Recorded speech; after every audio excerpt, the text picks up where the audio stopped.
They say that home is where the heart is. This video is absolutely going to verify that that's true. I'm Wise Mr. Knight, and why do I call myself that? It's not because I'm special or wise from anything that I've read. It's because I've been through quite a lot. And in this video, I'm going to talk about a little bit about homelessness and what I learned being homeless regarding being homeless and being around people who like family, and being homeless, living outside and preferring the latter, and why homelessness actually isn't just having a roof over your head, not having a roof over your head. It's actually a state of mind, an internal state of mind as well. So if that sounds interesting or deep or strange, or you're welcome to listen. So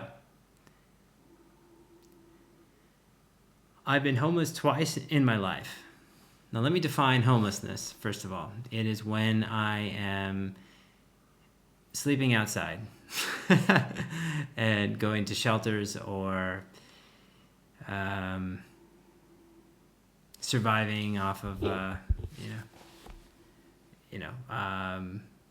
donations or whatever, people you meet who give you money and then you buy food. That to me is a state of being homeless. You don't have a job, you don't have a residency, and it really sucks. But I remember being with my family at a specific point in life and feeling so awful inside that I actually felt homeless inside. I remember that there's this hollow feeling in here where I felt empty. My soul was erased. My voice was unheard. And I was being abused, of course. And certain types of people erase who you are. They ignore who you are.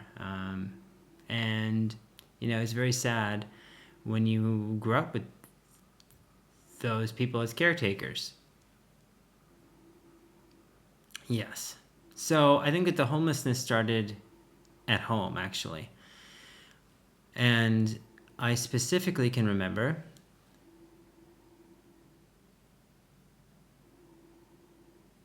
my choice. It's funny, I call it a choice, but it wasn't. To sleep outside at specific parts of my life was preferable to feeling like a slave or a prisoner in my family's house.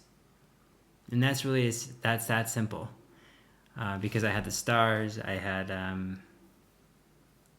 wasn't around those people.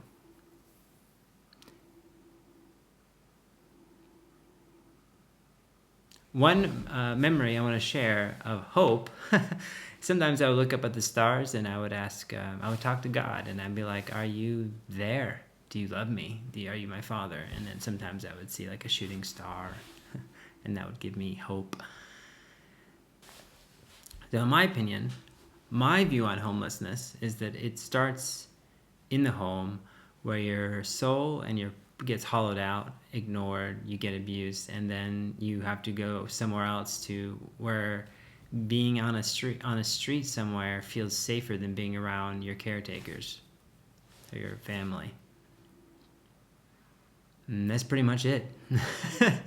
So home is where the heart is. Well, where the heart is being erased and hurt and destroyed, that's no home. Okay, so if you feel safer outside, then that's more of a home. I would also say this: homelessness is hopelessness. So when if you just wake up every day and you just need to eat and stuff, and you don't know what your future is going to look like, you start to get hopeless also, and that really wears on you because you don't see a future. You don't know if you'll have it tomorrow. Yeah, that's really hard. So homelessness is not just when you don't feel safe somewhere. I think that's where it starts, but it's also a state of hopelessness, because hope is that you believe that you can have a future that's good, that you want to live in. Hope That's how I define hope. You see a future that you want to live in, that you believe that's possible, or you're on your way there and you know you're on your way there, or you're already living in a present that you can live in and you have hope for better. So homelessness is hopelessness, and it starts where love should have been. Instead of a nest of love, you get a nest of poison.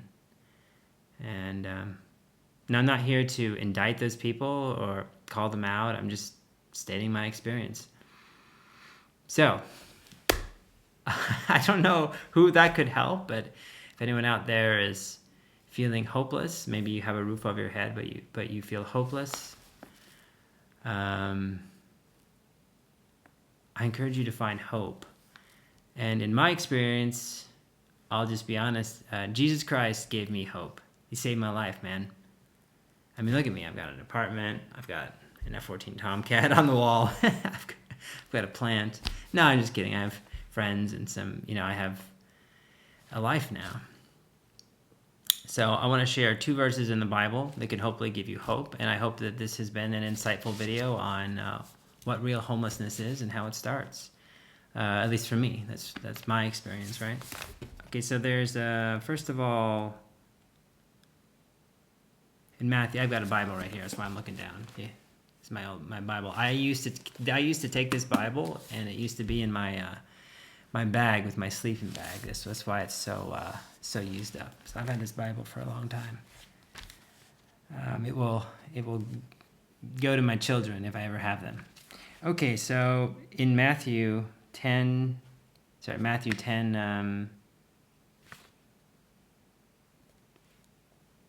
sorry, one second. I marked it, and there's too many marks on here. Here we go. Matthew 10:29. There we go. It says, Are not two sparrows sold for a penny? Yet one of them will fall to the ground apart from the will of your Father. Even the very hairs of your head are all numbered. So don't be afraid. You are worth more than many sparrows. So that means is that even if no human being can see your suffering, can see what you're going through, can hear your thoughts, God knows about them. He knows every hair on your head. Man, just to think about that. That's how much he loves you, even though mostly if he's silent. And to me, that gives me great comfort to know that none of the suffering I've been through is a waste. That's what I believe, and he knows about it. And if I go to him, he'll set me on the right course towards a more illuminated life without that suffering, hopefully. Okay, so I hope that gives some hope. And then, of course, there's a John 3:16, which I'll read. One of the most famous verses in the New Testament, where it says, one sec. For God so loved the world that he gave his one and only Son, that whoever believes in him shall not perish, but have eternal life. Man, and it goes on from there, but man, that's good. So, life is short.